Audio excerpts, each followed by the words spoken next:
সুপ্রিয় শিক্ষার্থী বন্ধুরা, আশা করি আপনারা ভালো আছেন। কোর্স ফাউন্ডেশনের পক্ষ থেকে আমি মশিউর আপনাদেরকে আজকের এই টিউটোরিয়ালে স্বাগত জানাচ্ছি। তো এই পর্বে আমরা বায়ার রিকোয়েস্ট নিয়ে বিস্তারিত আলোচনা করব। আমি সেলার ড্যাশবোর্ডে রয়েছে, ওকে, দেন মোড থেকে দেন হচ্ছে বায়ার রিকোয়েস্ট এখানে ভিজিট করব। ওকে, তো এখানে আপনারা দেখতে পাচ্ছেন যে অসংখ্য বায়ার তাদের জব পোস্ট করে রেখেছে। তো আপনি ইচ্ছা করলে তাদেরকে অফার সেন্ড করতে পারবেন, ডেইলি 10টা করে আপনি অফার সেন্ড করতে পারবেন। ওকে, তো কীভাবে সেন্ড অফার করতে হবে এভরিথিং আমরা বিস্তারিত এখানে আলোচনা করব। তার আগে একটা ব্যাপার আসি যে এখানে এই যে পোস্টগুলো, এই পোস্টগুলো জব পোস্টগুলো এগুলো আসছে কিভাবে, ঠিক আছে? আমি যদি এখান থেকে সুইচ টু বাইংয়ে যাই, এই যে বর্তমানে আমি সেলার প্রোফাইলে রয়েছে, তো সুইচ টু বাইংয়ে ক্লিক করতেছি। যারা বায়ার রয়েছে তারা সাধারণত এরকম প্রোফাইলে থাকে, এবং এখানে দেখেন যে একটি অপশন রয়েছে এই জায়গায়। এখানে যদি আমি নামের সাথে ক্লিক করি, এই যে পোস্টে রিকোয়েস্ট, ঠিক আছে? এই যে পোস্টে রিকোয়েস্ট অপশনটা, এই অপশনটা কিন্তু সেলারদের জন্য না, এটা হচ্ছে বায়ারদের জন্য। ওকে, বায়াররা পোস্ট করতে পারবে, রিকোয়েস্ট পোস্ট করতে পারবে, এবং সে যে রিকোয়েস্টগুলো পোস্ট করেছে ওগুলো ম্যানেজ করার জন্য এই অপশনটি ইউজ করতে পারবে। হ্যাঁ, ওকে। তো এখন এই পোস্টে রিকোয়েস্ট অপশন ব্যবহার করে যখনই কোনো বায়ার পোস্ট করে, তখন সেলাররা সেটা দেখতে পায় হচ্ছে এই যে এই বায়ার রিকোয়েস্টে। ওকে, তো আশা করি আপনারা বুঝতে পেরেছেন। বাংলাদেশ থেকে অনেক সেলাররা যেই কাজটি করে থাকে যে এই সুইচ টু বাইং এখানে গিয়ে, আমি বলে দিচ্ছি, এখানে গিয়ে দেন এখান থেকে একটি রিকোয়েস্ট পোস্ট করে এরকম যে আমি এই কাজ পারি, আমাকে এই কাজ দাও, বা মানে অনেক এটা স্পামিং, ঠিক আছে? কোনো সেলার যদি এই রিকোয়েস্ট পোস্ট করে আর বায়ার যদি ফাইবার যদি সেটা ধরতে পারে, মাস্ট বি আপনার অ্যাকাউন্ট ব্যান করে দেবে। অতএব মনে রাখবেন, আপনি যদি বায়ার হয়ে থাকেন তাহলে এই অপশনটি ইউজ করবেন, বা যদি আপনি সেলার হয়ে থাকেন তাহলে এই অপশনটা ইউজ করবেন না। ওকে, বাংলাদেশ থেকে আপনারা যদি আমি যদি দেখাই আপনাদেরকে, আমি জানি না এখন ওরকম কেউ পোস্ট করেছে কিনা, বাট নিয়মিতই দেখা যায় যে অসংখ্য সেলার এই কাজগুলো করে থাকে। ওকে, বায়ার রিকোয়েস্ট, যাই হোক, এখন মোটামুটি এখানে বায়ারদেরই দেখা যাচ্ছে। যাই হোক, তো আপনাদেরকে বলে দিয়েছি যে পোস্টের রিকোয়েস্ট আপনি যদি বায়ার না হন তাহলে ক্লিক করবেন না। ওকে, এখন আসি যে কীভাবে আপনি রিকোয়েস্ট সেন্ড করবেন। তো রিকোয়েস্ট সেন্ড করার পূর্বে আপনি যেই এখানে যে জবগুলো রয়েছে, যেমন আমি যদি এখানে একটি জব আপনাদেরকে পড়ে দেখাই যে WordPress advertising high CPU uses, can anyone find out the reason for high uses in my hosting and fix it. Okay, তার সিপি অনেক হাই, ওয়ার্ডপ্রেস অ্যাডভার্টাইজিং সে ইউজ করে।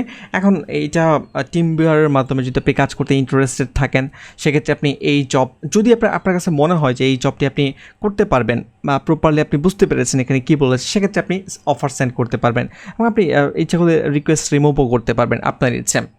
ওকে, আমি প্রসেসটি বলে দিয়েছি যে কীভাবে আপনাকে অফার পাঠাতে হবে। তার বাজেট হচ্ছে $5, ঠিক আছে? এবং উপরে দেখেন যে আবার একটি সাইট রয়েছে যে ডেটিং সাইট, যদিও আচ্ছা আমি এটাতে যাচ্ছি না, আমি নিচে যাচ্ছি। I have just compared to one PhD infographic project with the awesome graphics designer. যাই হোক, আপনারা এখানে আমি আবার সব পড়তেছি না, আপনারা খুব মনোযোগ দিয়ে পড়বেন। আপনার ক্যাটাগরি, আপনি যেটা নিয়ে যেই সার্ভিস আপনি ফাইবারে প্রোভাইড করতেছেন, ওই সার্ভিস রিলেটেড যদি অফার দেখেন এবং সেই অফারগুলো যদি মনে হয় যে আপনি পারবেন, ওকে, মানে অফার তো না, রিকোয়েস্টগুলো যদি আপনার কাছে মনে হয় যে আপনি পারবেন, দেন এই সেন্ড অফার বাটনে ক্লিক করবেন। যেমন তার বাজেট হচ্ছে $50, আমি সেন্ড অফারে ক্লিক করতেছি এখানে। এখন এটা হচ্ছে তার রিকোয়ারমেন্ট। এখন আপনি এই কাজের রিলেটেড যদি কোনো গিগ ক্রিয়েট করা থাকে, ওই গিগটি আপনি চুজ করবেন, ঠিক আছে? আমি আবারও বলতেছি, তার এখানে যে কাজগুলো, কাজের যে বর্ণনা, ওই রিলেটেড যদি কোনো গিগ আপনার ক্রিয়েট করা থাকে তাহলে আপনি ওই গিগটি চুজ করবেন, ঠিক আছে? তো ফর এক্সাম্পল আমি এখানে এই গিগটি চুজ করতেছি, দেন আপনি ডেসক্রাইব করবেন এখানে কাজটি আপনি কীভাবে করবেন, বা একটু সময় নিয়ে ট্রাই করবেন যে একটু সময় নিয়ে ব্রিফলি এক্সপ্লেন করার জন্য। এখন ব্রিফলি ব্যাপারটা হচ্ছে যে অনেক ক্লায়েন্ট আবার ছোটো কভার লেটার বা এক্সপ্লেনেশন পছন্দ করে, অনেকে বড় পছন্দ করে।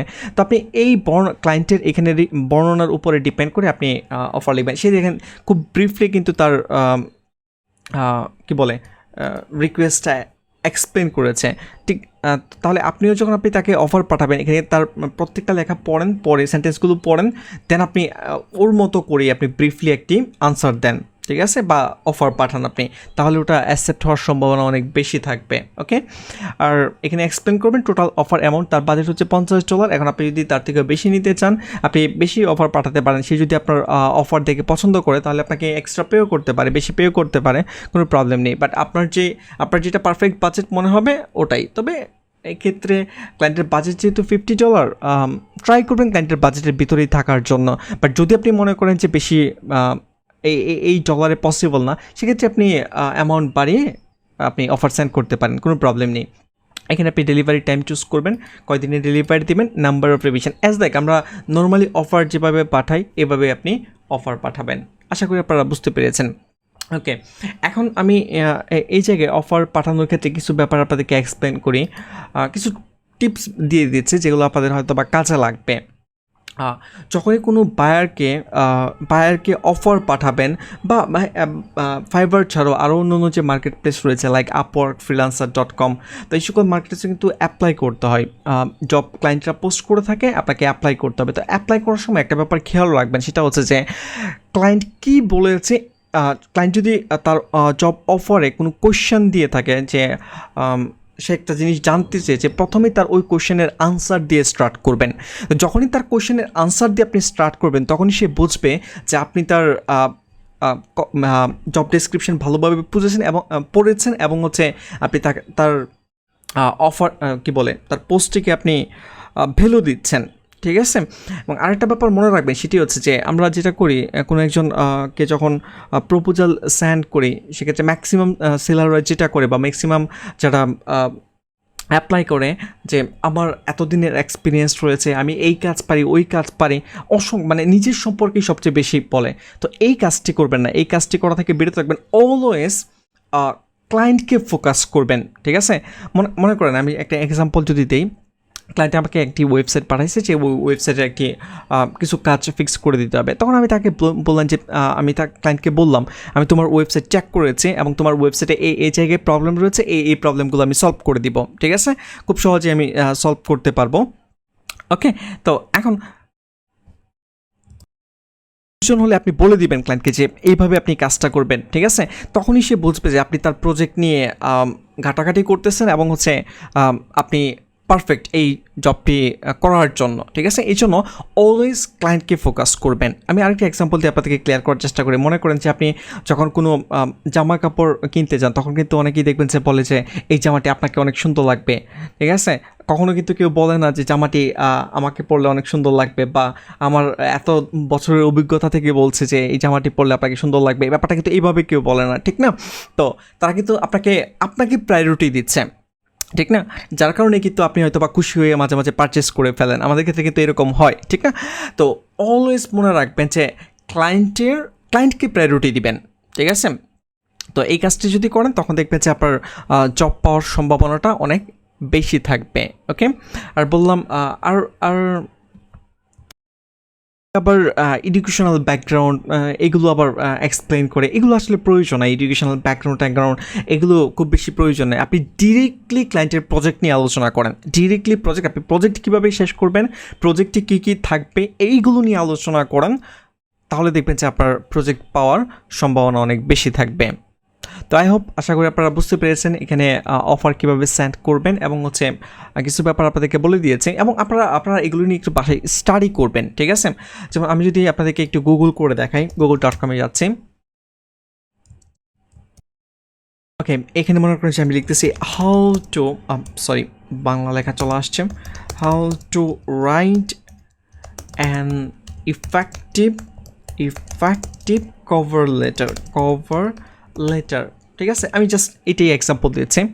ওকে, এখানে দেখেছে অসংখ্য ব্লগ চলে আসছে, how to write A cover letter for a resume, how to write A cover letter. যদি আপনি ফাইবার ছাড়াও যদি আপওয়ার্কে কাজ করে থাকেন, সেক্ষেত্রে আপনি এখানে আপওয়ার্ক লিখে দেন।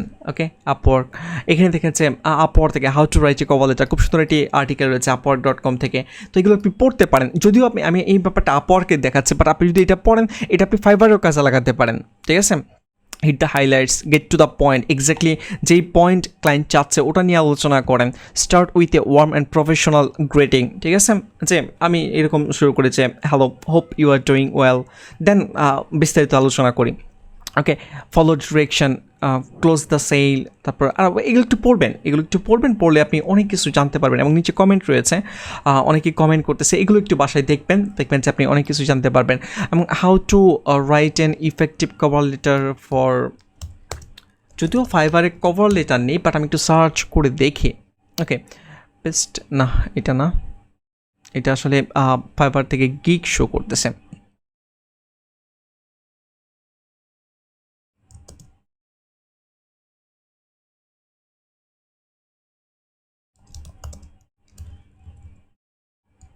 আচ্ছা, আমি এখানে লিখতেছি হাউ টু সেন্ড, আবারও বাংলা লেখা চলে আসছে, how to send custom offer on fibre.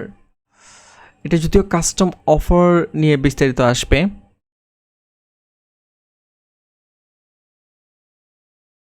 ওকে, এখানে দেখেন যে কোরা.com একটি সাইট রয়েছে, আমি এখানে একটু চাই যে how to write a great buyer request. আপনি এগুলো লিখে সার্চ করতে পারেন যে এটা হাউ টু রাইট এ, আমি আবার একটু এটা কপি করতেছি, বায়ার রিকোয়েস্ট ফর ফাইবার।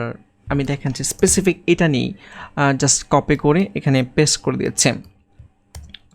দিচ্ছি, দেন হচ্ছে ওকে, এই যে 10 tips writing in effective buyer request, আপনি ফোরাম থেকে এটা পড়তে পারেন, ঠিক আছে। এখানে কোরাতেও এক্সাম্পল রয়েছে, এই যে খুব সুন্দর করে এক্সপ্লেন করে রাখা হয়েছে। তো এগুলো একটু পড়বেন, এগুলো পড়তে কিন্তু খুব বেশি সময় লাগবে না, হয়তো বা আপনি 5 মিনিট সময় দিলে এখানে অনেক কিছু আপনি জানতে পারবেন, ঠিক আছে। তো এগুলো একটু স্টাডি করতে হবে, যদি আপনি স্টাডি না করেন তাহলে আপনি অনেক কিছুই মিস করবেন, ঠিক আছে। So with thousands of seller competing of jobs on perfect 20 or more bidding on the same job, how do you make your bid stand out from the rest? ওকে, আপনার বিটটাকে কীভাবে সবার সামনে নিয়ে আসবেন। এখন এগুলো, এই যে এখানে অনেকগুলো ব্যাপার বলা রয়েছে, অনেকগুলো না, জাস্ট 10টি ব্যাপার বলা রয়েছে। Don't over sell your sales, last but competitive with your প্রাইসিংয়ের ব্যাপারটাও খেয়াল রাখতে হবে। ওকে, একদম লোয়েস্টও হওয়া যাবে না, যে আপনি একদম কম রেটে সেল করবেন প্রোডাক্ট, বা একদম কম রেটে আপনি রিকোয়েস্ট পাঠাবেন, এটাও করা যাবে না কিন্তু। ওকে, তো এগুলো একটু পড়বেন, এখানে একটু সময় নিয়ে যদি আপনি পড়েন তাহলে দেখবেন যে আপনি অনেক ইফেক্টিভ টিপস আপনি এখান থেকে পাবেন। আশা করি ওগুলো আপনাদেরকে হেল্প করবে। তো আমি ওইগুলো বলে দিচ্ছি। বাংলাদেশে দেখবেন যে অসংখ্য মানুষ বিভিন্ন গ্রুপে পোস্ট করেছে, আমি এতদিন যাবত অ্যাক্টিভ রয়েছে, বাট কাজ পাচ্ছে না, কোনো বায়ার রেসপন্ড করতেছে না, কোনো কিছু, মানে তাদের পুরো হতাশা। এর মেইন রিজনটা আমি আপনাদেরকে বলি, সেটা হচ্ছে যে মানুষজন স্টাডি করে না, পড়াশোনা করে না। আপনি যদি স্টাডি করেন তাহলে মাস্ট বি এটার রেজাল্ট আসবে, বাট যদি স্টাডি না করে শুধু কমপ্লেন করেন আমি কাজ পাচ্ছে না, তাহলে কিন্তু এতে কোনো বেনিফিট আসবে না। কারণ হচ্ছে আপনার কমপ্লেন শোনার মতো সময় কারো নেই, ঠিক আছে। আপনি কমপ্লেন করলে লাভ নাই তো কোনো, ঠিক না। অসংখ্য সেলার ফাইবারে কাজ করতেছে, বিভিন্ন মার্কেট প্লেসে সেলাররা কাজ করতেছে, তো তারা যেহেতু করতে পারতেছে আপনিও পারবেন। এখন আপনি যদি স্টাডি না করেন, শুধু জাস্ট গিগ তৈরি করে বসে রইলেন কাজ পাওয়ার অপেক্ষায়, তাহলে কি হবে না কিন্তু, ঠিক না। তো পড়াশোনা করতে হবে। আমি আবারও এটার দিকে আপনি জোর দিচ্ছি যে আপনি যদি ফ্রিল্যান্সিংয়ে ভালো করতে চান, পড়াশোনা করার বিকল্প কোনো কিছু নেই, ঠিক আছে। আমি নতুন বিষয় এখনও স্টাডি করতেছি, আমি 2015 সাল থেকে স্টিল না এখন পর্যন্ত কাজ করতেছি। এরপরও আমি প্রতিদিন ট্রাই করি স্টাডি করার জন্য, এবং ফাইবার নিয়েও আমি মাঝে মাঝে স্টাডি করি, ঠিক আছে, নতুন বিষয় জানার চেষ্টা করি। তো এই কাজটি কিন্তু করতে হবে, আদারওয়াইজ আপনার এই কম্পিটিটিভ ওয়ার্ল্ডে টিকে থাকাটা কিন্তু আসলেই কষ্টকর। আশা করি বুঝতে পেরেছেন। তো আজকের টিউটোরিয়াল এই পর্যন্তই, নেক্সট টিউটোরিয়ালে আমরা অন্যান্য বিষয় নিয়ে আলোচনা করব। সে পর্যন্ত ভালো থাকবেন, ধন্যবাদ।